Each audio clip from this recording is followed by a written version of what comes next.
अंतर फुलले, आनंदाने अंतर फुलले, सहज शब्द उमटले, स्वीकारा स्वागत हे अमुचे, स्वीकारा स्वागत हे अमुचे, शब्दरूप हे आज मनोगत, शब्दरूप हे आज मनोगत, सुरासुरातून भरले स्वागत, सुरासुरातून भरले स्वागत, प्रेमलहरीतून ध्वनी विहरती, प्रेमलहरीतून ध्वनी विहरती, मधुर स्वागताते स्वीकारा स्वागत हे अमुचे, स्वीकारा स्वागत हे अमुचे, स्वागत हे अमुचे, स्वागत हे अमुचे।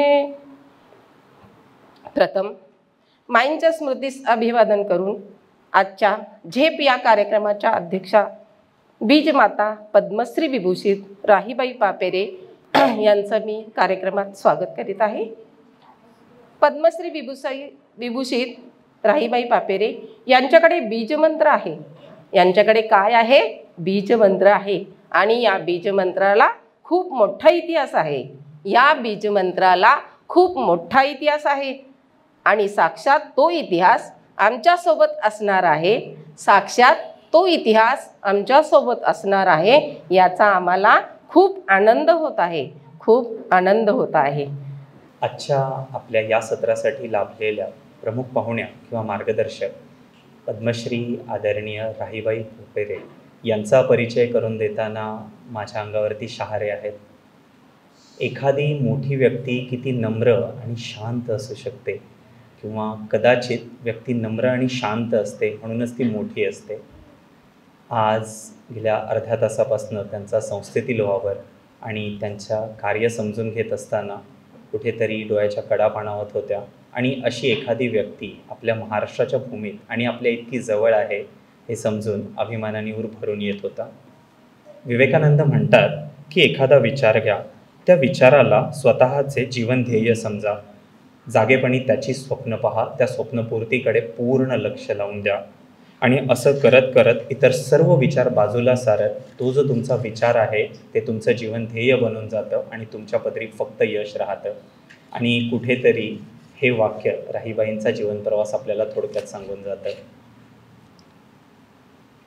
अगदी एका खेड्यात जन्मलेल्या 7 भावंडांमध्ये लहानाच्या मोठ्या झालेल्या, घरात 7 भावंड, हलाखीची परिस्थिती, त्यामुळे शिक्षण न होऊ शकलेल्या राहीबाई लहानपणापासून शेतात जाऊ लागल्या, शेतात कामं करू लागल्या। हे काम करत असताना शेतीविषयीची आवड आपोआप निर्माण झाली। अवघ्या 12व्या वर्षी लग्न झालं। आईंचं सासर आणि माहेर एकाच गावातलं। लग्न होऊन सासरी आल्या आणि आल्यानंतर ते शेतीचे प्रयोग तसेच सुरू राहिले। शेती करत असताना रासायनिक खतांचा वापर चालू होता, पण घरात आजारपणं मात्र येत होती। ही आजारपणं पाहत असताना जोपर्यंत आपण नैसर्गिक प्रकारे शेती करत नाही तोपर्यंत या रसायनांनी होणारा त्रास दूर होणार नाही आणि कुठेतरी जाऊन आपलं जीवन सुलभ होणार नाही हा विचार त्यांच्या मनात येऊन गेला आणि ह्याच एका विचाराने त्यांना आज यशस्वी बनवलं।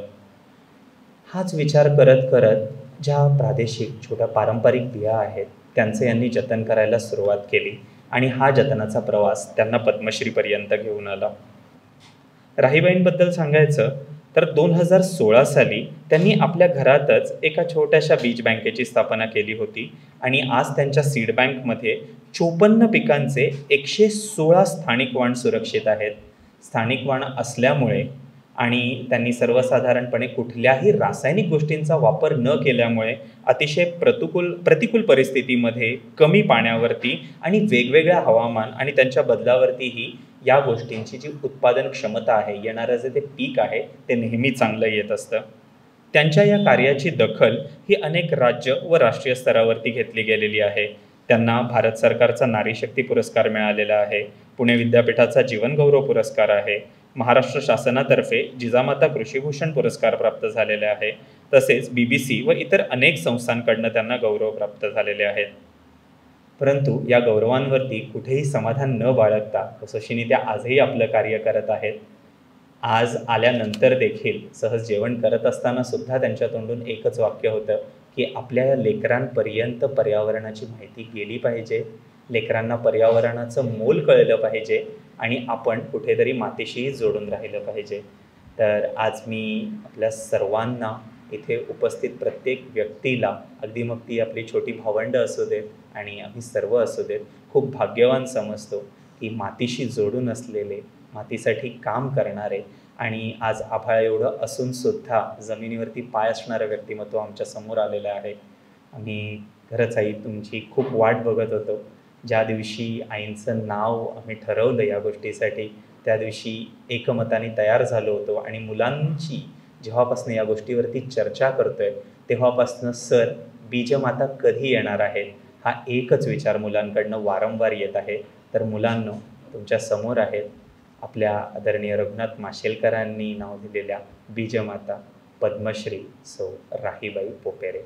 आजचा कार्यक्रम कुठेतरी औपचारिक न होता संवादात्मक व्हावा आणि आईंविषयीची माहिती कुठेतरी गुगलकडे आहे किंवा आहे. मी आता अजूनही त्यांना आज पहिल्यांदा भेटत आहे, तसेच आपण सगळे, पण कुठेतरी आईंसोबत वेळ घालवलेले, त्यांचं कार्य जवळनं पाहिलेले असे व्यक्ती आहेत आपल्याकडे.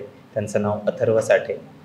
मी अथर्व दादांना विनंती करतो की त्यांनी त्यांच्याबद्दल आमच्याशी 2 शब्दात संवाद साधावा. तुमच्या समोर ज्या बसल्या आहेत त्यांचं पूर्ण नाव राहीबाई सोमा पोपेरे आणि त्या नगर नावाचा जिल्हा आहे आपल्या महाराष्ट्रात. तुमच्यापैकी काही जण असतील पण नगरचे आपल्या. तर नगरमध्ये अकोले नावाचा एक छोटासा तालुका आहे आणि फार सुंदर तालुका आहे तिकडं. आता आपण 5 तारखेला पर्यावरण दिन साजरा करणारच आहे. तिकडं फार वेगवेगळ्या प्रकारची झाडं आहेत, फुलं, पक्षी, भरपूर काय काय आहे. तर अशा समृद्ध तालुक्यातून राही आजी येतात. तर राही आजी ज्या गावातून बिलॉंग करतात त्या गावाचं नाव कोंबळणे गावच्या आहेत त्या.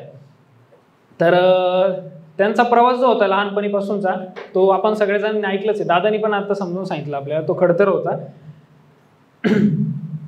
तर एक छोटे छोटे 2-3 मी प्रसंग सांगतो आजींचे.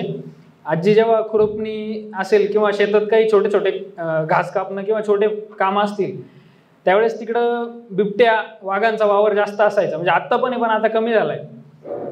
तर म्हणजे त्यांचं एक सांगायचं तर ते वाघांना वगैरे अजिबात घाबरत नाही. ते त्यांच्या पद्धतीने त्यांच्या वेळेनुसार काम करतात. तर बरेचदा असे प्रसंग आले होते की त्यांनी वाघ वगैरे पळवून लावलेलं आहे.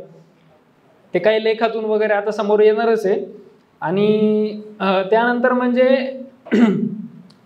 त्या ऊसतोड कामगार होत्या.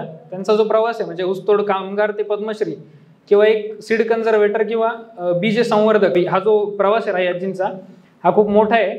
आणि खरं सांगायचं तर मी जेव्हा खाली आलो होतो तेव्हा सिंधू आजींचं जे साड्या वगैरे ठेवल्या होत्या आणि त्यांचा तो आता ते गेल्यानंतर पुतळा एक प्रिझर्व करून ठेवलेला आहे. ते पाहताना अंगावर काटा आला. तसंच तुम्ही कोंबळण्याला गेले ना तर तिकडं एक छोटंसं घर बांधले तर ते पुरस्कार वगैरे सगळे आणि सीड्स आहेत ठेवलेले आजींचे, सगळे बीज आहेत. ते बघितल्यावर तुम्हाला आनंद होईल. आजी त्यांचा प्रवास तुम्हाला आहे ना त्यांच्या भाषेत सांगतील. ती भाषा ऐका, तुम्हाला आवडेल आणि ते जे सांगतील ना ते जास्तीत जास्त समजून घ्यायचा प्रयत्न करा, तुम्हाला फार आवडेल. Thank you so much. आजच्या आपल्या कार्यक्रमास लाभलेल्या राहीताई यांचं स्वागत सीमाताई करत आहेत. त्यांना मी विनंती करते अनंताचं रोपटं, एक आठवण म्हणून साडी, शॉल, माईंच्या आठवणींचं पुस्तक हे त्यांना आम्ही मनपूर्वक सादर करीत आहोत, भेट म्हणून देत आहोत. त्यांचा त्यांनी प्रेमाने स्वीकार करावा अशी मी विनंती करते.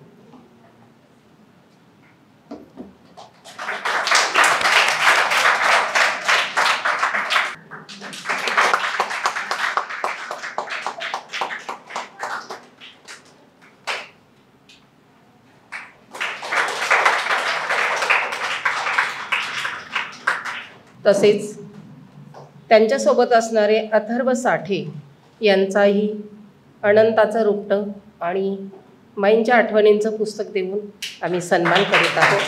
त्यांचा स्वीकार करावा.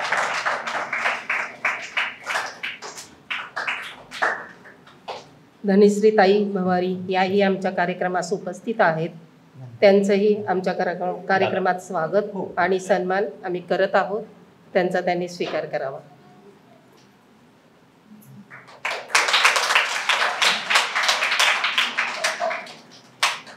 सायलीताई भवारी यांचाही स्वागत आणि सन्मान आमच्या कार्यक्रमात मनपासून होत आहे.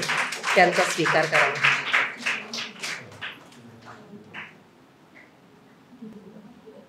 त्याचबरोबर दीपक दादा पवार यांचंही आमच्या कार्यक्रमात स्वागत व सन्मान आहे. त्यांनी पुढे येऊन आपल्या सन्मानाचा स्वीकार करावा अशी मी विनंती.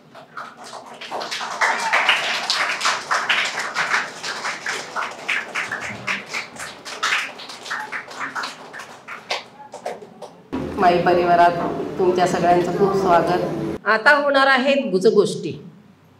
राहीताईंनी आमच्या मुलांशी गप्पा माराव्यात, आपलं मनोगत व्यक्त करावं अशी मी त्यांना विनंती करते.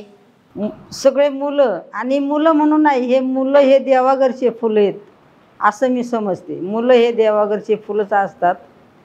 आणि खरोखर आज एक माझी बहीण म्हणून सिंधुताई, कारण तिची माझी 3 टाईम ते जो 3 ठिकाणी गाठ झाली होती, ती एकदम म्हणची बाई आपण दोघी बहिणीच ना गं. मी म्हणायचे हा बाई आपण दोघी बहिणीच आहेत. आणि खरोखर मला तर वाटत होतं का ती होती तेव्हाच मी इथं यायला पाहिजे होतं, पण आज ती गेले हो मी इथं आले. पण मी तरीच म्हणते का आज ती आहे इथं हाये म्हणून. एवढे मुलं आहेत म्हणजे आई हाये माया हायेच इथं अशी मी समजते. आणि खरोखर त्यांच्यासुद्धा जीवनामध्ये कितीतरी हे काम करायला किती अडचणी आल्या असतील, किती त्यांना संघर्ष सहन करावा लागला असेल. आणि तीच परिस्थिती माझी पण होती, कारण आम्ही पण 7 बहिणी होतो. आणि एक बहीण 9 महिन्याची असताना आई वारली. मग आई वारलीवर सगळे उघडेवच राहतात ना, सगळे. पण वडिलांनी सगळ्यांचा सांभाळ केला, पण त्यांनाही शाळा नाही शिकवता आली, कारण परिस्थिती नव्हती तशी. शाळा नाही शिकवता आली, पण त्यांनी शेतीकाम शिकवलं, काही गाई म्हशी वळायला शिकवलं.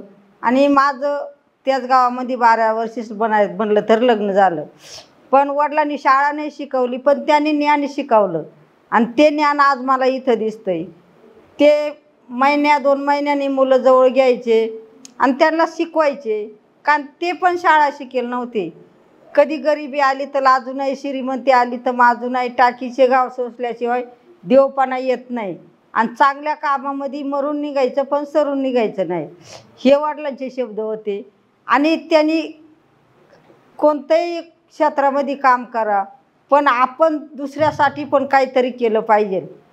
चांगल्या मनाने काम करा. आपण जर दुसऱ्याला वाईट मन चितलं ना तर ते आपल्यावरच येत असते. आपण जगाकरता खडला तर आपल्याला जावं लागतं. हे शिक्षण वडिलांनी दिलं होतं लहानपणी. आणि तेच मी 12 वर्षीच लग्न झालं गरिबी असल्यामुळं. इकडं माझा 1 वर्षभर होता प्रवास, पण 1 वर्षाने खूप खडतर प्रवास आला माझा. तेवढं मी आता सांगू शकत नाही. का मी 40 वर्ष गाईच्या गोठ्यामध्ये प्रवास केला. मी 4 बाळाला जन्म गाईच्या गोठ्यामध्ये दिला. आणि संध्याकाळचं बाळ जन्मलं तर सकाळचं उठून मी सगळे कामं केले. आणि 7 दिवसाचे बाळ पाठीची बांधून मी शेतामध्ये कायम कामं केले. पण हे कशा करताना केले, आता वडिलांनी सांगितलं होतं मरून निघायचं पण सरून निघायचं नाही, माझ्या नावाला बटा लावायचा नाही. मग हे वडिलांच्या नावासाठी एवढं केलं. आणि खरं म्हणलं तर हे वडिलांचंच माझ्या पुण्य आज मला उभं राहिले. आणि त्या टायमाला असे गावात मुलं होते, मला कोणत्या मुलाला काही देता येत नव्हतं, कारण माझ्याकडं पैसा नव्हता. नाही घरामध्ये एवढा भाकरीचा खुटका देता येणार, नाही चहा पाणी देता येणार. पण त्या टायमाचे माझे एक होतं का मी कायम शेतात असायचे, घरी कधीच नाही राहायचे. करवंदाच्या टायमाला करवंद, आंब्यांच्या टायमाला आंबे, जांभळांच्या टायमाला जांभळं आणि उंबरांच्या टायमाला उंबरं. मी सतत सरपणाला राहणार शेतामध्ये राहायचे. आणि तिकडून सरपणाची मोळी डोक्यावर घेऊन येताना असे लहान लहान मुलं गावापाशी माझी वाट बघायचे का गावाच्या तिकडून कधी आजी येईल म्हणून. आले का एवढे करवंद सगळं थोडं लाकडाच्या मोळीवर, जांभळं असले का जांभळांचं, आंबे असले तर आंबे. मला मुलांना काही देता येत नव्हतं, माझ्याकडे पैसा नव्हता, पण मग हे मी मुलांना द्यायचे, म्हणजे हे आशीर्वाद मुलांचे मी घ्यायचे आणि तेच आशीर्वाद मी म्हणते आज मला समाजापुढं टिकतात. माझे वडील असे गावोगाव पेढ्याचा धंदा करायचे, ते बाहेर गावाला खूप त्यांच्या लेकी असायच्या प्रत्येक गावामध्ये. मी दुसऱ्यांच्या लेकीला जीव लावलं तर माझ्या लेकीला कोणीतरी जीव लागल, मी दुसऱ्यांच्या लेकीला चांगलं म्हणलं तर माझ्या लेकीला कोणतरी चांगलं म्हणल. हे काम करत असताना इथपर्यंत मी गेले आणि हे काम एक अनुभवातून केलं, फक्त अनुभवातून. मला का शिकवलं नाही कोणी. मग आपला प्रवास लहानपणचा एवढा खडतर होता, पण कधी गोळी नाही, औषध नाही, दवाखाना नाही. 7 दिवस संध्याकाळचं बाळ जन्मलं तर सकाळचं सगळे कामं केले. आता करेल का कोणी? नाही करू शकत आता. मग हे बालपण मी आठवलं का जेवढे हायब्रिड बियाणं आलं शेतात, केमिकल खतं आले, औषधं आले, तसे माझ्या घरामध्ये आजार सुरू झाले. मग मला 10 किलोमीटर 20 किलोमीटर दवाखान्यात जावं लागायचं. आणि एक दिवस जाता जाता विचार आला का घरात आजार नव्हते, हे येतात कुठून. मी विचार करीत गेले, विचार करत आले. दुसऱ्या दिवशी माझ्या शेतीमध्ये फिरले आणि एका आंब्याच्या झाडाखाली बांधव बसले. त्या बांधव बसून मी विचार केला, आपल्या शेतीमध्ये आपण पहिलं कोणतं बी पेरीत होतो, आता कोणतं पेरीत आहे. पहिलं शेतीला शेणखत सोडून खतं नव्हते, आता किती प्रकारचे खतं देतोय, किती प्रकारचे औषध देतोय, किती प्रकारचे हायब्रिड बियाणं आणून पेरितोय. आणि त्या झाडाखालीच माझ्या लक्षात आलं की केमिकल खतांमुळं आणि हायब्रिड खाण्यामुळं घरामध्ये आजार सुरू झाले. मग मी माझ्या घरातलं बंद करायला लागले. माझ्या घरातलं पण मला पहिला विरुद्ध घरातून झाला. काहीतरी सांगती, काहीतरी बोलती, लोक नवीन आणतात, नवीन करतात. मला वाईट बोलल्यामुळं मला खूप राग आला त्याचा. मी म्हणले आजपासून मी घरात काहीच बघणार नाही. पण हे काम मोठं व्हायचं होतं म्हणून काय ना माझा एक नातू आजारी झाला आणि तो तिथं खेडेगावात नेला 2 दिवस, अकोल्यात 5 दिवस ॲडमिट केला, संगमनेरमध्ये 3 दिवस, तिथून नाशिकला पाठवला. आणि नाशिकला गेल्यावर आजी एक जवळ रुपयासुद्धा नव्हता दवाखान्याला. एकच मंगळसूत्र होतं गळ्यामध्ये लग्नाचं, ते मोडलं नाशिकमध्ये. तिथून ते बाळपार मुंबईला नेलं. मुंबईला नेल्यावर मला नातेवाईकांनी मदत केली, लोकांनी मदत केली. पण 1.5 महिना दवाखान्यात होतं. 1.5 लाख रुपये लागले त्या टायमाला. घरी आल्यावर मला पिकाची शेती घाण ठेवावं लागले. आवताचे बैल विकले, म्हशी होत्या तेवढ्या विकल्या आणि लोकांचे पैसे बाकी मी सगळे दिले. तिथून पुढं माझं कुटुंब मी सांगेल तसं ऐकायला लागलं. मग मी सगळं सेंद्रिय पद्धतीनं शेती करू लागले. सगळं गावरान बेणं माझ्याकडं काही होतं काही नव्हतं, ते जे मी लहानपणचं मला दिसलं आठवलं ते मी घेऊन आले. आणि जसं सेंद्रिय पद्धतीनं करू खाऊ लागले तसे हळूहळू आजार कमी झाले. मग हे नातेवाईकांना सांगायचे, बचत गटांना सांगायचे, तेव्हा पण मला लोक विडीस म्हणायचं, चांगलं कोणी म्हणलं नाही. त्याच्यानंतर मला कंपनीवाल्यांकडून विरोध झाला, दुकानावाल्यांकडून झाला. पण मी खंबीरपणे या कामात उभी राहिले आणि मी प्रत्येकाला म्हणायचे, आज मला किती तुम्ही करा, अगर नका करू, पण कधी ना कधी तुम्हाला इकडंच वळावं लागेल. आणि आता प्रत्येक सगळ्या क्षेत्रामध्ये हे काम करतात आणि सगळीकडं आता गावठीकडं सगळी जनता वळले. का तर या आजारांनी घराघरामध्ये कॅन्सर आजार झालेत, कुपोषित बाळं जन्माला येऊ लागलेत. मग हे आजार आत्ता लोकांना कळालेत. मग आता काय खाऊन काय नाही खाऊ हे आत्ता कळाले. त्याच्यामध्ये मी प्रत्येक ठिकाणी जाते. एक एक रानभाजी, एक एक औषधी वनस्पती आहे. रानभाज्या आपल्याला माहीत नाही. रानभाज्यांचं बियाणं पण आपण तणनाशक किंवा औषधं मारून शेतामध्ये ठेवलं नाही. मग आपण चांगलं खाय काय आपल्याला खायला. तर आता इथून पुढं तुमच्या पुढच्या पिढीनं निसर्ग वाचवला पाहिजे, झाडं लावले पाहिजे, आपली संस्कृती टिकवली पाहिजे आणि आपण निसर्गाला धरून चाललं पाहिजे. हो ना बाळा? हां, निसर्गाला धरून चाललं पाहिजे ना. आज आपण बदललोय तर निसर्ग बदललाय. कधी पाऊस पडत होता, किती पडत होता, कधी गारपीट होती, हे आपण बदललोय म्हणून निसर्ग बदललाय. मग आपल्याला निसर्ग टिकवायचा असेल तर आपण जंगली झाडं लावले पाहिजे, रानभाज्या वाचवल्या पाहिजे, भरड धान्य वाचवलं पाहिजे. आपण आपलं खाद्य आहे काय ना, आपण आज खातोय काय? आपलं खाद्य ज्वारी, बाजरी, नाचणी, वरई, राळा, भात. आता हे आहे का? नाही राहिलं आता, हे नाही ना, भेटतच नाही. मग आपण परत याच्याकडे वळलं पाहिजे. आपण रानभाज्या मेळावा भरवला पाहिजे. आणि तुम्ही कोणत्याही संस्थेमध्ये शिका, कितीही शिका, पण एक निसर्गाला धरून शिका. आणि नुसतं पुस्तकाचं ज्ञान नका घेऊ तुम्ही निसर्गाचं सुद्धा ज्ञान घ्या आणि ह्या मातीचं सुद्धा ज्ञान घ्या. कारण मातीशिवाय आपल्याला पर्याय नाही आहे, नाही का. मी काही शाळेत गेलो, तुमच्यासारखे मुलं खूप प्रश्न विचारितात आणि मला वाटतं आता तुम्ही पण विचारणार आहेत, नाही का. तर हे काम करत असताना मला एवढंच वाटतं, मला खूप आनंद होतो. आणि मला असा मुलांमध्ये जास्त आनंद होतो का हे मुलं जे आहेत हे एक एक काम पुढं घेऊन जातील. आणि तुम्ही तर सिंधू आजीच्या आश्रममध्ये राहतात ना, हां, तुम्ही तर हे सगळं शिकता, सगळं वाचतात ना, नाही का. मग तुम्ही तर लई सामाजिक काम केलं पाहिजे पुढं, आहे ना, करणार ना. सामाजिक काम, समाजासाठी काहीतरी देणं. आणि त्यांची काम पुढं कुठंतरी नाव निघलं असं, कुठंतरी आपण पैसा म्हणून काम करायचं नाही. मी एक समाजसेवा केली समाजासाठी. मी पैसा म्हणून काम नाही केलं, मी काही मोठं नाव म्हणून नाही केलं, मी स्वतःच्या कुटुंबासाठी केलं. आणि बाईप संस्था तिथं बचत गटांबरोबर काम करायला आली, त्यांनी माझं बी बघितलं, त्यांनी माझी विचारपूस केली. आणि जितीन साठे म्हणून, कारण त्यांचा मुलगा हा इथं 2 शब्द बोलला, हा त्यांचा मुलगा आहे. आणि त्यांनी ते आई म्हणून माझी सेवा केली. तर आज पद्मश्री पसरून जगासमोर नेलं. नाहीतर एवढा दुर्गम भाग आहे आमच्या इथं का आता हे इथं मी जसे या कामामध्ये घुसले तसे इथं रस्त्यांबद्दल इथं भाट तिथं भाट थवा आताचे रस्ते झाले. तरी माझ्या गावाला अजून प्यायला पाणी नाही. शेतीला तर नाहीच नाही, पण उन्हाळ्याचं सुद्धा टँकर चालू राहतात. अशा दुर्गम भागामध्ये हे काम मी केलं आणि हे काम आज जगासमोर आणलं आहे. तर जगासमोर मला आता इथे शेतकरी नाही जास्त, मला वाटतं एक देशी गावरान जे बियाणं आहे हे दर्जेदार.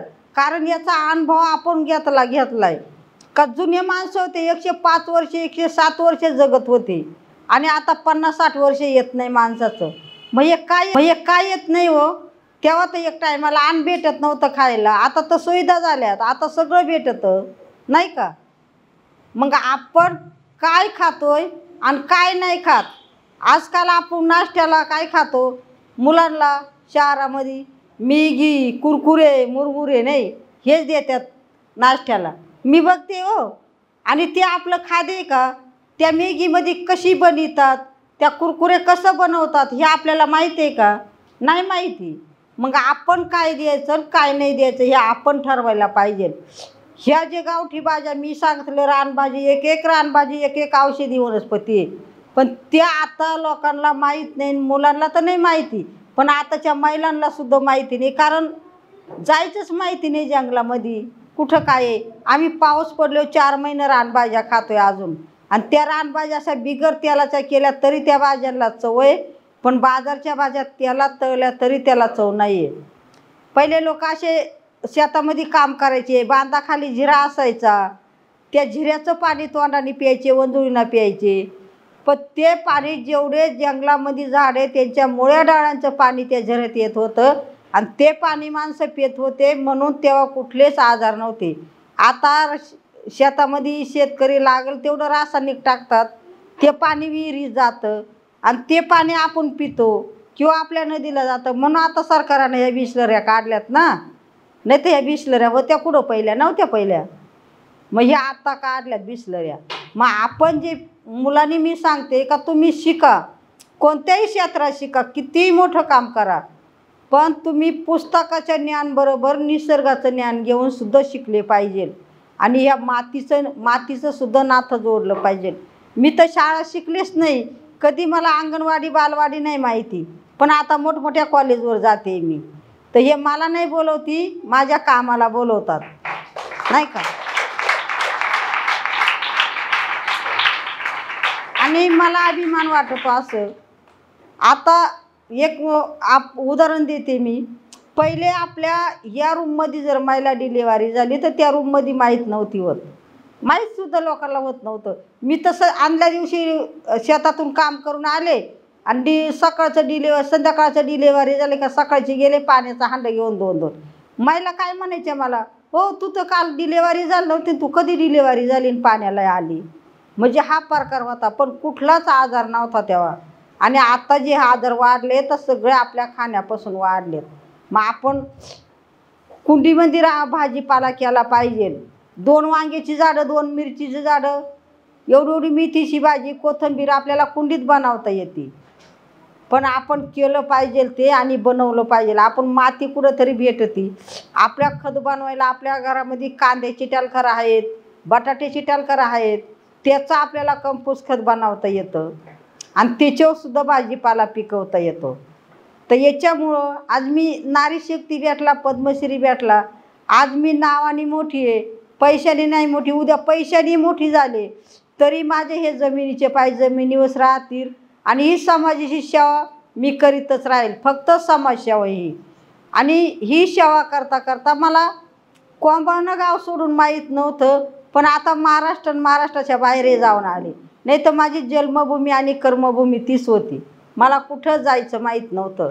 आणि तेच काम आज ताईंनी केलं आहे. आणि ह्या ताईंच्यामुळं आज एवढं इडं संस्कार आहेत. ताईंच्यामुळं आज एवढे मुलं गोळा झालेत आणि ह्या मुलांचं आज पालन पोषण होतं आहे. तर हे असं प्रत्येकाने, मी म्हणते चांगल्याला कोणी पैसा देतं, चांगल्याला कोणी मदत करतं, पण अशाला ही अशा ठिकाणी मदत केली पाहिजे. एक गोशाळेला मदत केली पाहिजे आपण चारीची काहीतरी. आणि आज खरोखर मला इथं का मी एक माझ्या बहिणीच्याच घरी आले आणि मी जशी काय माझ्या माहेरातच आले, तर आज इथला आनंद मला खूप वेगळा दिसतोय, खूप वेगळा. माझं लय स्वप्न होतं का मी कधीतरी जाईल तिथं, पण मी कुठं जाते, कुठं नाही जात. नाही लिहिता येईना, नाही वाचता येईना. जिथं जायचं तिथं जायचं आणि जिथं नाही जायचं तिथं. काल इथं आले होते, हे मला उद्या विचारलं तर सांगता नाही येणार का, तर मला लिहिता वाचताच येत नाही. पण मी बाकी निसर्गाची शाळा पूर्ण शिकले आणि आज निसर्गाची शाळाच तुमच्या पुढं मी मांडते आणि समाजाला हे निसर्गाचंच ज्ञान सांगते. सगळं विचारायचं कोणाला.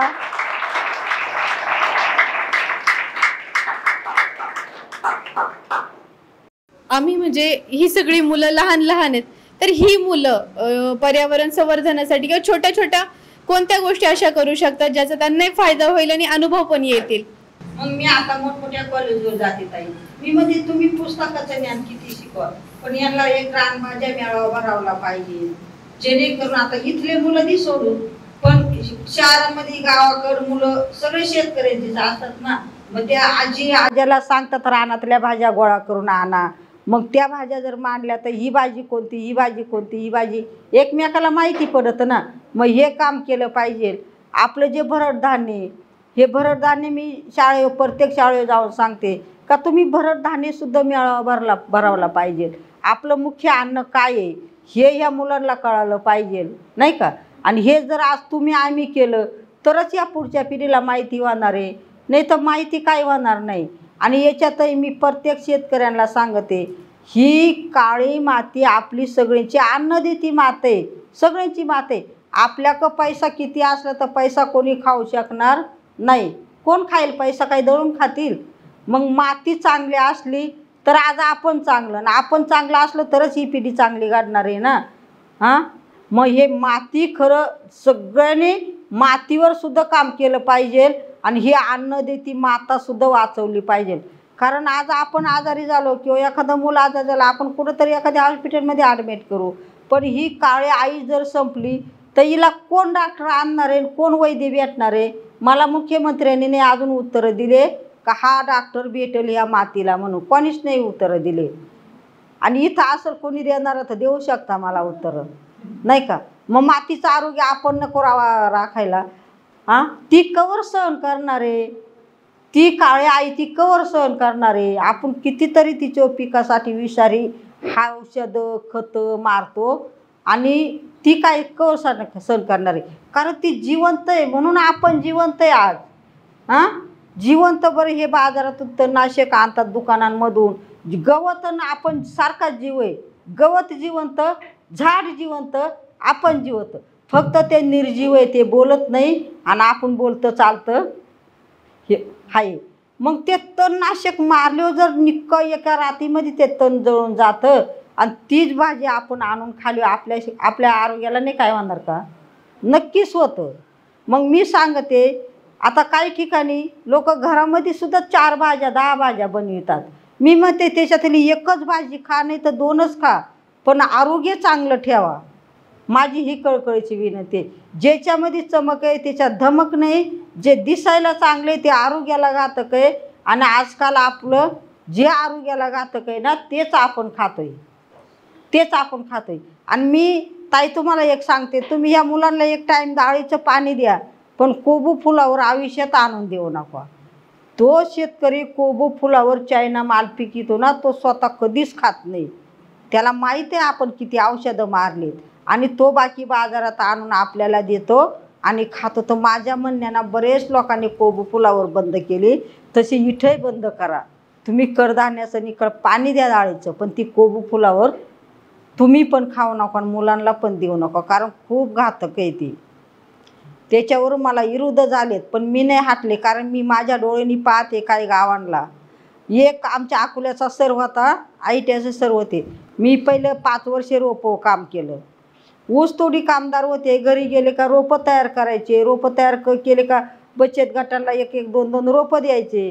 कारण मला फक्त समाजात चांगलं काम करायचं होतं. आणि मी काय काम करणार आहे? नाही लिहिता येईना, नाही वाचता येईना, नाही मला कुणासंग बोलून देत ना, नाही कुठं जाऊन देत ना. मग माझ्या मोठ्या मुलांनी 10वीची शाळा सोडली, मी रोपं तयार करू लागले. मी बचत गट तयार केले. त्याच्यातही मला खूप अडचण आली, कारण मी शिकलेली नाही. मग बचत गट तयार केली, आणि बचत गट मी 10 रुपयापासून तयार केले. आणि हे 10 रुपये कसे का, माझा एक मुलगा दुसऱ्या गावाला शाळेत होता, आणि त्यांनी मला 20 रुपये मागितलं होतं परीक्षा फी भरायला शाळेमध्ये.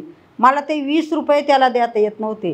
मी एका पोस्टमनकडे गेले, आणि पोस्टमनला म्हणले, मला ना एक पत्र लिहून द्या, माझ्या मुलाला मानेर म्हणून गाव आहे, तिला 20 रुपये पाठवायचे आहेत.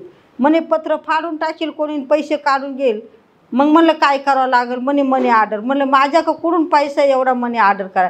हे 20 रुपये मी माझ्या वडिलांकडून घेतलेत म्हणले, तर मी मनी ऑर्डर कशाची करेल? नाही म्हणे तेवढीची मनी ऑर्डर होईल. आणि मी 25 रुपये पाठवलं होतं माझ्या मुलाला 5 रुपये खर्चायला, आणि 20 रुपये शाळेच्या कामाला 25 रुपये पाठवलं होतं मनी ऑर्डर. मला त्या पोस्टमनने सांगितलं, मावशी पैसा नाही राहत तुमच्याजवळ, म्हणे तुम्ही बचत गट तयार करा, 10-10, 5-5 रुपये साचवायचे.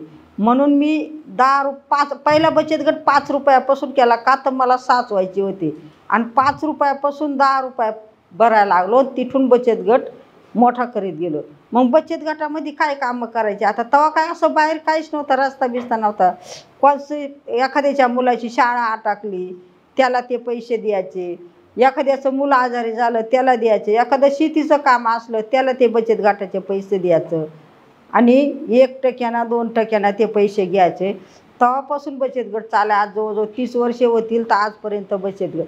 त्या बचत गटात मला लिहिता वाचता येत नसं. सचिव अधिकचे पैसे भरायला आले का ते तिकडेच पैसे संपायचे निमे, का तर मला लिहिता वाचते नाही, हिशेब नाही. मग माझ्या मोठ्या मुलांनी 7वी शिकला होता त्या टायमाला, त्याला म्हणलं मला फक्त लिखाण काम करून दे, बाकीची कामं सगळी मी करते. जसा तो लिखाण काम करायला लागला तसा बचत गट आजपर्यंत सुरळीत चालला आहे. मग एवढ्या संकटामधून हे कामं मी केले. आणि मला गावामध्ये मग मला खूप बोलायचे मारायचे, पण मला सामाजिक कामात खूप आवड. मी बचत गट तयार केले, शाळेवर जावं लागले. जेव्हा माझे मुलं होते ना शाळेमध्ये, तेव्हा 26 जानेवारी 15 ऑगस्ट असलं का असे लांबून जाताना बघायचे मी रस्त्यानं. पण ज्या टायमाला माझे नातू शाळेमध्ये गेले त्या दिवशी मी अभिमानानं गोळी बिस्किटाचं पुढं घेऊन शाळेवर जावं लागले. शाळेवर कार्यक्रम असला का आणल्या दिवशीच मी बचत गट घेऊन शाळा साफसफाई करायची, झेंडावंदन करायचं, तिथं सारव सुरू करायची. गावामध्ये यात्रा असलं तर बचत गटाच्या महिला घेऊन अख्खा गाव साफ करायचं, झाडून काढायचं सगळा गाव. सप्ताह असलं तर त्या जेवणाच्या पत्रवळे मी उचलायचे, मी स्वतः पुढं निघायचे आणि मग मागं महिला यायच्या. तर हे सामाजिक कामं मी खूप केले. आणि 5 वर्षे मी रोपं दिले. त्या रोपानिमित्त बाईप संस्थेशी माझी ओळख झाली. आणि त्या टायमाला मी बी लावायला आले होते. साठे साहेबांनी फक्त बी रोपांनिमित्त ओळख होती, त्यांनी फक्त बी पाहिलं आणि त्या बियाची विचारपूस मला केली. तर त्या साठे सरांमुळं, त्या बाईप संस्थेमुळं आज मी जगात गेले आणि हे माझं काम हे जगात छोट्या मोठ्याला माहिती पडलं. मी म्हणते ती संस्था आणि ते साहेब जर माझ्याकडे येत नव्हते तर मी आजही एवढं काम करून माझ्याच गावात असते. पण हे सगळं काम म्हणजे साठे साहेबांमुळे जगासमोर गेले आणि साठे साहेबांमुळे आज लोकांना पण माहिती पडलंय. आणि त्यांनी पण एक कधी माझ्याकडून पैसा म्हणून काम केलं नाही माझ्याबरोबर. का एक आई आजपर्यंत ते म्हणतात आई म्हणून काम करतोय आणि आई म्हणूनच ते सेवा करतात. का फक्त मी माझ्याकडं काय द्यायला नाही, मी फक्त आशीर्वाद देत असते का माझे आशीर्वाद आहेत. आणि असे येणारे मग मी 12 वर्ष एका झोपडीत काम केलं. चंद्रकांत दादा पाटलांनी मला दिली एक बीज बँका बांधून आणि मग ते तेव्हा मला त्याच्यामध्ये आता बी ठेवता आलं. माझे असे मुलं आले तर मी असं डोक्याला लागायची. 12 वर्षे काम केलं तर डोक्याला लागायचं. मला मागून लई कमीपणा आला त्या कामाचा का सोडून द्यावा असं झालं होतं मला. पण जशी ती बीज बँका झाली तशी माझं काम आता खूप मोठं झालं. आता माक डॉक्टर लोक येतात, बेसागरीची मुलं येतात. आजी आमच्याकडे शिकाय आलोय आजी शिकेल नाही तर तुम्हाला काही शिकवणार आहे. पण तुमचं ज्ञान तुमचं नॉलेज हे आज मी मुलांना सांगते आणि लोकांना पण सांगते आणि याच्यासाठी मला बोलवतात. पण हे समाजाचं काम शेतीमध्ये सांगितलं जातं हां की हे ऑर्गॅनिक आहे, आम्ही रासायनिक खतं वापरत नाही, आम्ही ऑर्गॅनिक खतं वापरतो. तर ते काही आहे का त्याविषयी, म्हणजे तुम्ही काही सांगू शकाल का? नाही, मी तर सांगते शेतकऱ्यांना तुम्ही जे गावठी आहे त्याला बाजार जास्त घ्या पण फसवणूक करू नका. कारण आमच्याच अकोल्याचा एक सर होता आणि मी रोपं काम करतो तर त्यांनी माझ्याकडून रोपं नेले.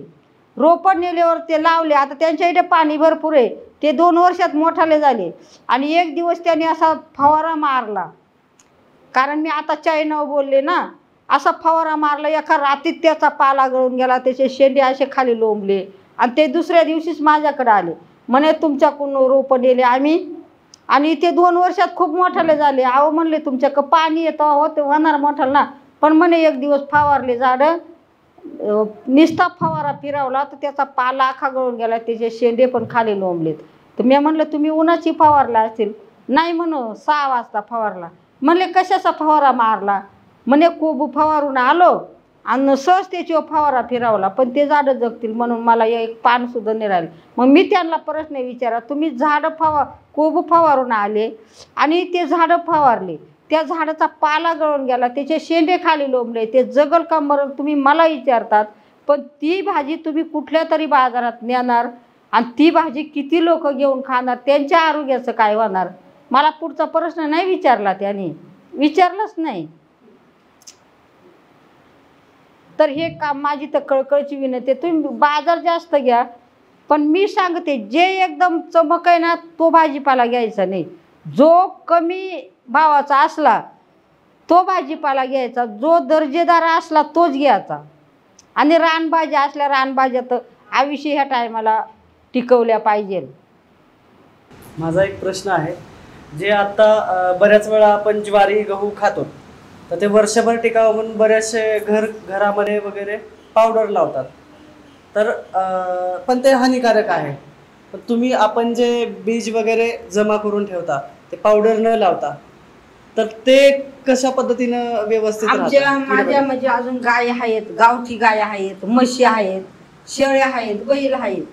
आम्ही पारंपरिक आमच्या ग्रामीण भागामध्ये फक्त माल काढायचा, ते दाणे निवड करायची, ते निवडायचे, खराब दाणा बारीक दाणा खाण्यासाठी काढचा, चांगला दाणा बेण्यासाठी ते वाळवायचे आणि मातीच्या मडक्यामध्ये किंवा कणगीमध्ये किंवा तुम्ही गोणीतही ठेवू शकता किंवा पोत्यातही ठेवू शकता. मग आता इथं काय तुम्हाला मातीचे मडके हे नाही भेटू शकत बा शहरामध्ये मी सांगते. पण चुलीतली जी राख आहे त्या राखेमध्ये ठेवलं खाण्यासाठी 10 ते 15 वर्ष राहील आणि त्याची चव पण बदलणार नाही आणि पेरणीसाठी ते बी 3 वर्ष चालतं. तर माझं सगळं राखेमध्येच बिरा असतं, सगळं राखेमध्ये. हां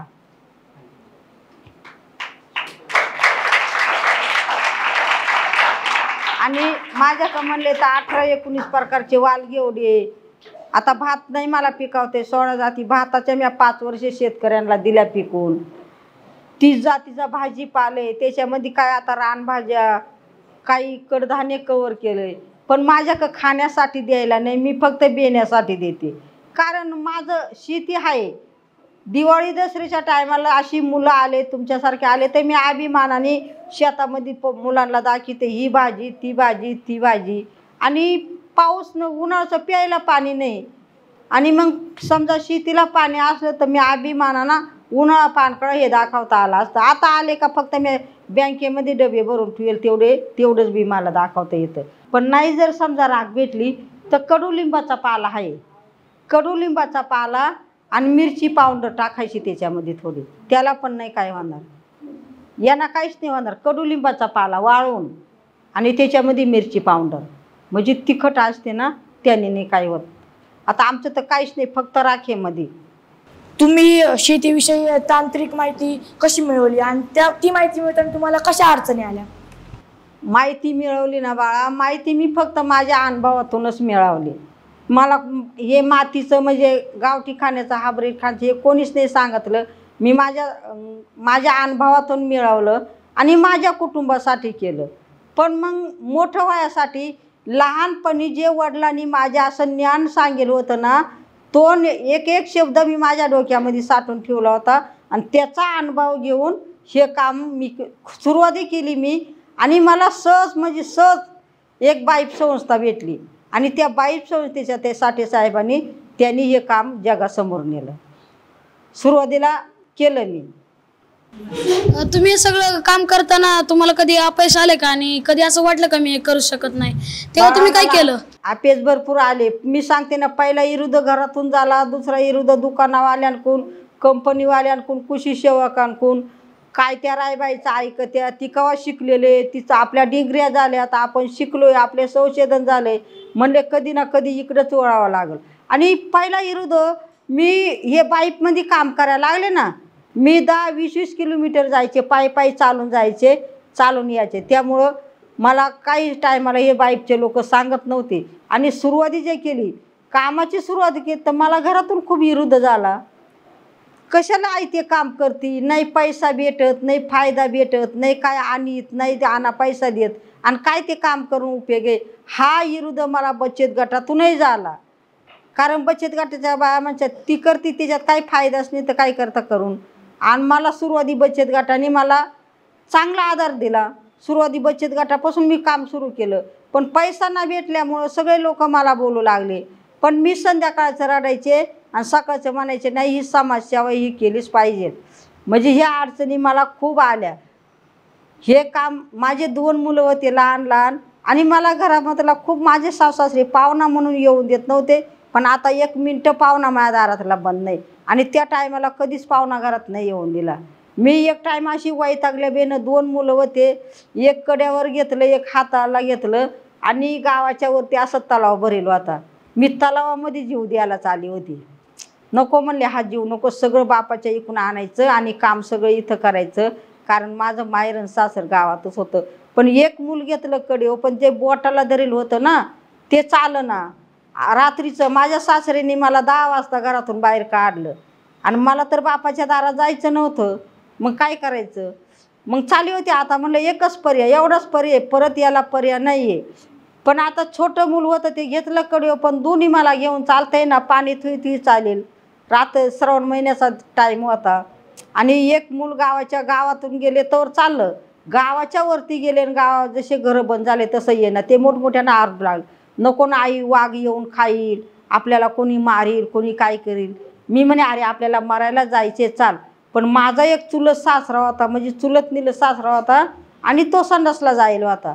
त्यांनी त्या मुलाचा आवाज ऐकला का ही पोरला घेऊन तळ्यात उडायचं आले. हे तर सगळ्या गावाला माहिती होतं.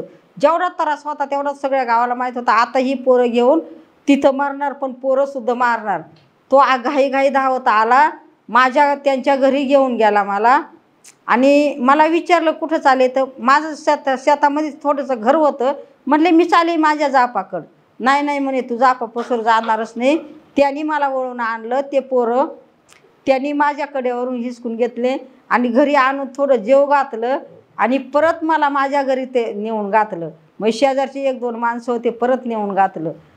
परत नेऊन घालूनही सकाळचं मला शेण भरून द्यात ना, काम करून द्यात ना. परत मी सासरा माहेरी पाठीन, मी इकडं पळ. मग गावचे लोक जमा झाले, म्हणे ती पोर चालवली, आम्ही तुमचे हे पोरं घेऊ जाय. त्या पोरांची नाही म्हणे गरज. तर मी 6 महिने माझ्या वडिलांच्या घरी होते पोर घेऊन, दोन्ही पोरं घेऊन. पण माझ्या वडिलांना हे ना लेकी माझ्यापाशी ठेवून हे बरं नव्हतं वाटत.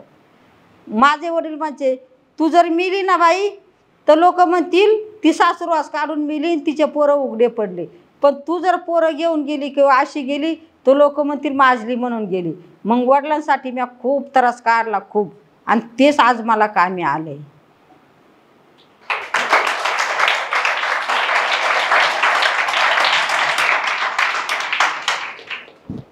रानभाज्या म्हणलं तर ह्या टायमाला आहे पा, कोळूची भाजी आहे, गुळूची भाजी आहे, आंबटीयल आहे, दिवेची भाजी, बर्देची भाजी, पाथरीची भाजी, जंगलामध्ये फांदेची भाजी, मशियालाची भाजी.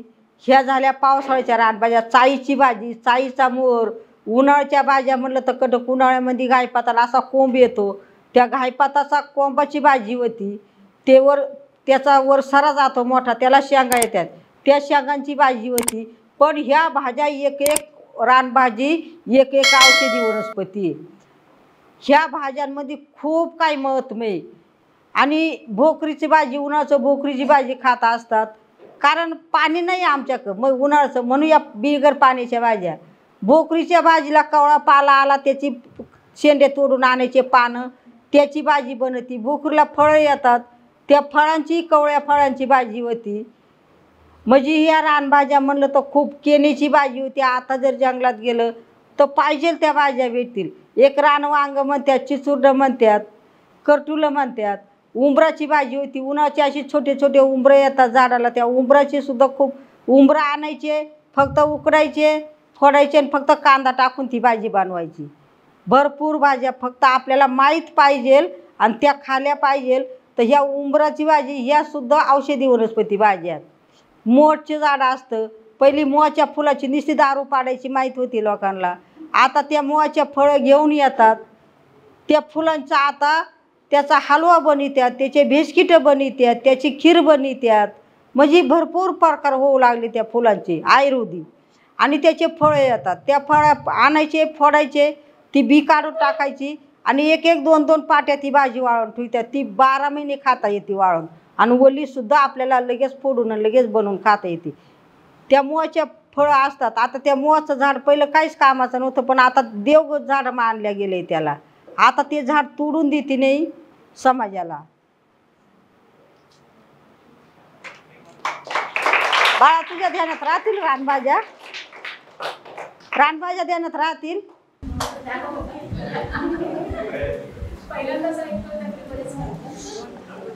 तुम्हाला ह्या कामात आवड कशातून आली? तुम्हाला ह्या कामात आवड कशातून आली?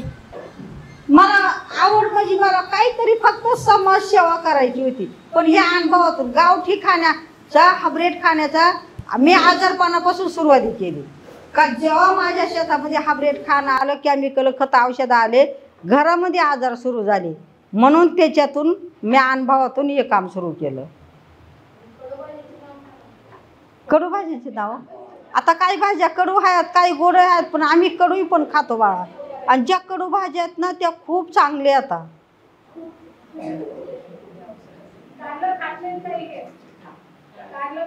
नाही खात का? कारलं तर खालच पाहिजे. मी सांगते ना, ज्या कडू भाज्या आहेत ना त्या खूप चांगल्या. आता मी झाडांना फवारणी करते ना बाळा. आता रासायनिक खतं कसे वेगवेगळे येतात. मग बचत गटाच्या माध्यमातून गांडूळ खत बनवायचं, जीवामृत बनवायचं. माझं शेणखत भरपूर आहे आणि मी काही दिवस गांडूळ खत शेतामध्ये टाकलंय ना, मग माझे शेण बिन भरपूर आहे. तर ते गांडूळ, शेतकऱ्याचा मित्र हा गांडूळच आहे. ते गांडूळ 15 फूट खाली जाते आणि वर जाते. आता पाऊस पडला, आता आमच्या शेतात सगळे गांडूळ बनून गेलेत. मग फवारणी करायची. कडुलिंबाचा पाला, सीताफळीचा पाला, सुपलीचा पाला, एरंड्याचा पाला, रुईचा पाला, असा भरपूर झाडांचा पाला घ्यायचा. जे शेळ्या बकरं खात नाही तो एका डरमीत टाकायचा. तो 14 दिवस हलवून घ्यायचा आणि त्याच्यात हिरवी मिरची, लसूण, आलं टाकायचं आणि त्याचं औषध बनवायचं आणि मग ते गाळून फवारा मारायचा. याला सेंद्रिय शेती म्हणतात, तर सेंद्रिय फवारा म्हणतात.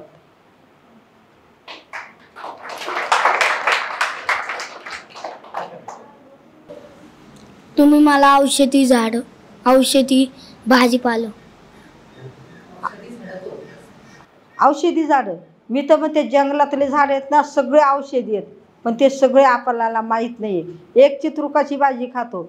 आताचे नाही बरं का, जुनी माणसं हातपाय दुखायला लागले, पाठ दुखायला लागली, ती चित्रुकाची मुळी आणायची, ती उगाळायची आणि अशी अंगाला लेप द्यायचा, लगेच मोकळं व्हायचं. आणि ती भाजी पण खाल्यावर चांगलं होतं. आणि आंबी हळद आहे, आपण जर कुठं पडलो, मार लागला, सूज आली, ती आंबी हळद उगाळून लावायची किंवा उकळून प्यायची. हे जुने औषधं. हात जर कापला, हात तुटला कोयत्याने, तर जंगलामध्ये एक पाथरी म्हणून पाले, एक बुरांडी म्हणून पाले, तो पाला चोळायचा आणि त्याच्यावर बांधायचा, कधी पिकणार नाही दुखणार नाही, किंवा बिबवा घालायचा. हे औषधी वनस्पती रानातल्या. आतापर्यंत तुम्ही किती प्रकारच्या भाज्या बघितल्यात? बाळा मी मोजल्याच नाही, मी नावं सांगितले 30 जातीचा भाजीपाला आणि मोजल्या नाही काय मी भाज्या. रानभाज्या किती जातीच्या भेटल्या मी आता नावं सांगितले, एवढ्या भाज्या भेटल्यात, मी मोजल्याच नाही.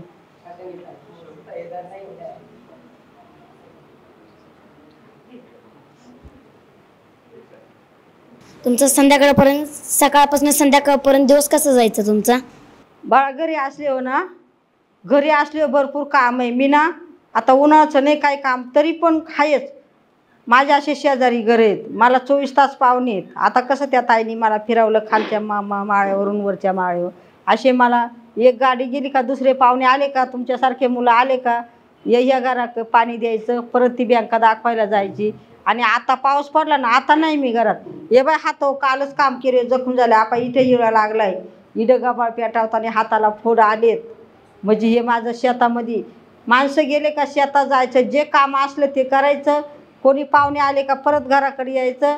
मग त्या पाहुण्याला आज मी चांगली साडी घालेली, अशी साडी नाही राहत बरं का माझी घरी लई येडी वाकडी साडी राहते, आज चांगली साडी आहे.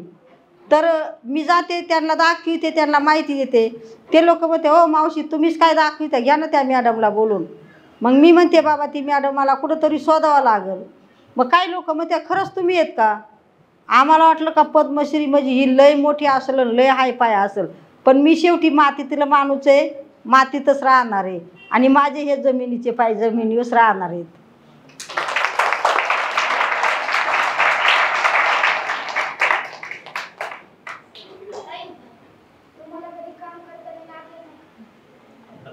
लागलं नाही का, ये बा अजून आता सध्या येळ नाही किती कापले, इकडे वाळ मी तुला किती. हे बाई कालचं काम मी सांगते बरं का, परवाच्या दिवसचं. हे बाई इथं येळा लागलं, हा हे बाई इथं जळालेत, हातावर फोड आले, दिसतात का, हे बाई हे फोड फुटलेत काही, हे बाई इथं कोयतं लागलं, आपण इथं काट्याने हात कापलाय. तेव्हा मग दुसऱ्या कामामध्ये किती, हा कोणी काहीच नाही लावलं मी.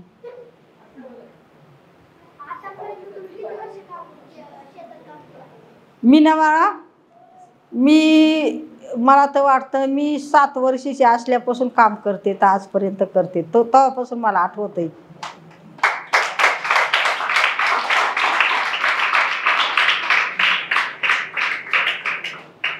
हे 154 वाहनाचं रजिस्ट्रेशन झालेलं आहे. आता जास्त वाहन वाढले 200, पण 154 वाहनाचं रजिस्ट्रेशन झाले.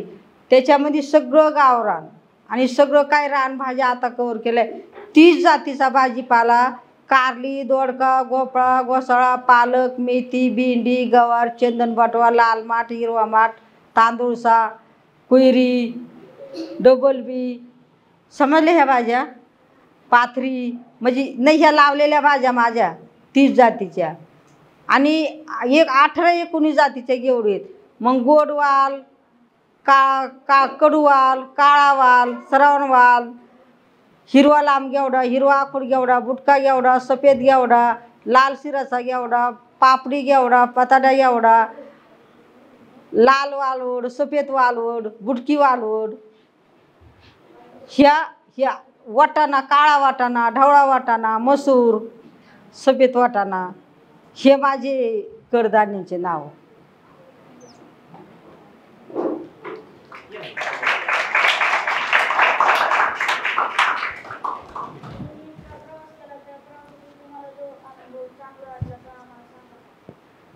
मला परवा चांगलं कसं वाटतं का हे काम माझं घराघरामध्ये जाईल, प्रत्येकाचं ताट विषमुक्त होईल, तेव्हा मी म्हणेल माझं काम चांगलं झालं आणि मोठं झालं म्हणून. अजून खूप छोटं आहे.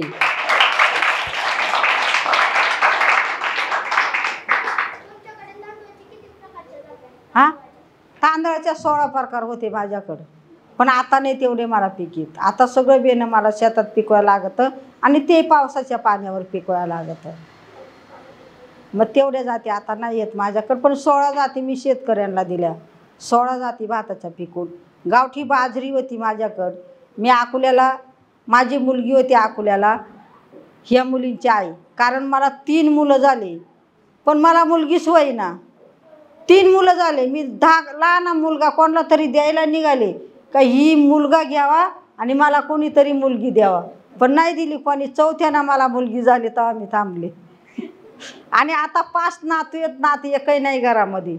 आता ह्या नात्यात ह्या मुलीचे आता. आणि मग हे काम करत असतात पहिला मला म्हणजे मुलीची मोठी अपेक्षा असायची, आणि मुली ही प्रत्येकाला असावी. मला तर वाटतं मुलगी ही प्रत्येकाला असावी. तर आज मला इथं बोलवलं, खूप माझं ऐकून घेतलं, आणि याच्यातून माझा एखादा वाईट शब्द गेला असेल तर तो मला माफ करा, आणि चांगला असला तो नक्कीच घ्या. घेशाल ना बाळा तुम्ही? मोठाला झालं हे काम करणार? चालेल. तुम्हाला खूप खूप शुभेच्छा देते. आज मला इथं बोलवलं, मला एक भरपूर नातवंड भेटले, भरपूर माझी बहीण भेटली, माझ्या लेकी भेटल्या. मला खूप आजचा दिवस खूप आनंदाचा वाटला, खरंच खूप आनंदाचा वाटला. असं परत मी आलो, परत इथं आले, बोलवावं पाहिजे मला. आणि आपलं हे एक बहिणीचं नातं मायलेकींचं कायमच टिकून राहावे अशी मी शुभेच्छा देते. आणि हे छोटंसं काम तर याला अजून रोपटं लावून अजून मोठं हो अशी मी शुभेच्छा देते आणि थांबते. धन्यवाद. निसर्ग राजा साद घालतो,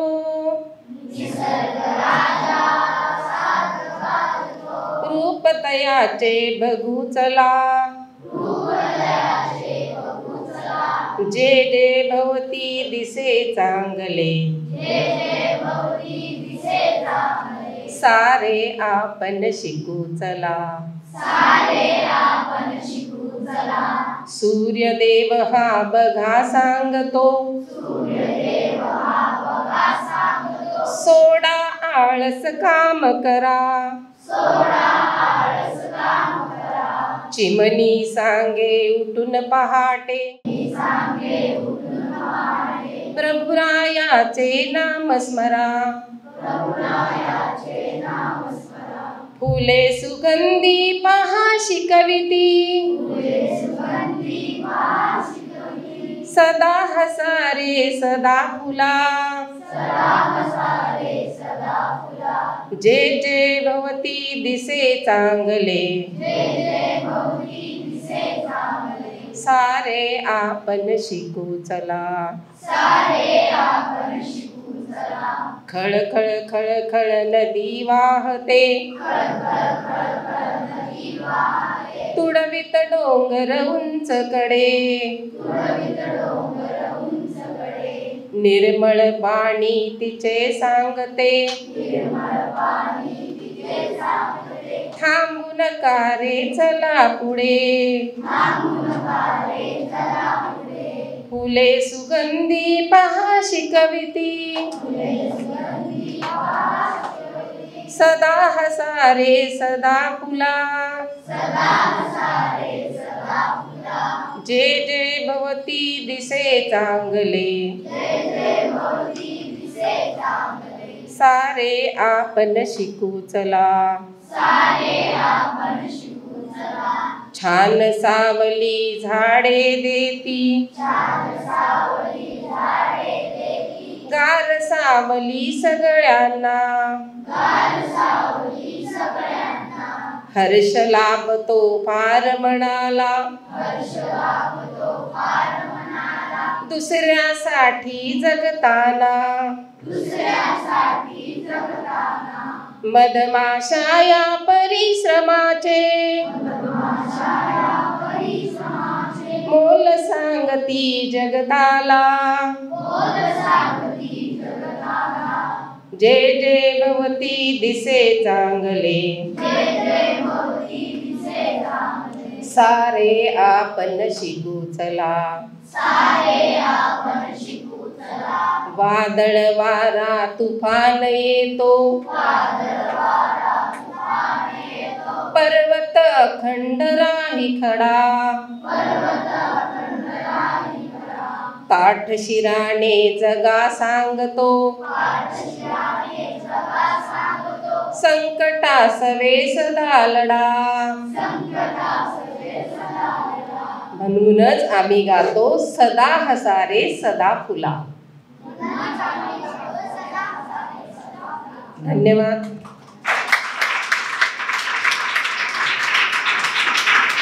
आभार मानणं आलं की आपल्याला सगळ्यांना समजायला लागतं की आता कार्यक्रम संपत चालला आहे.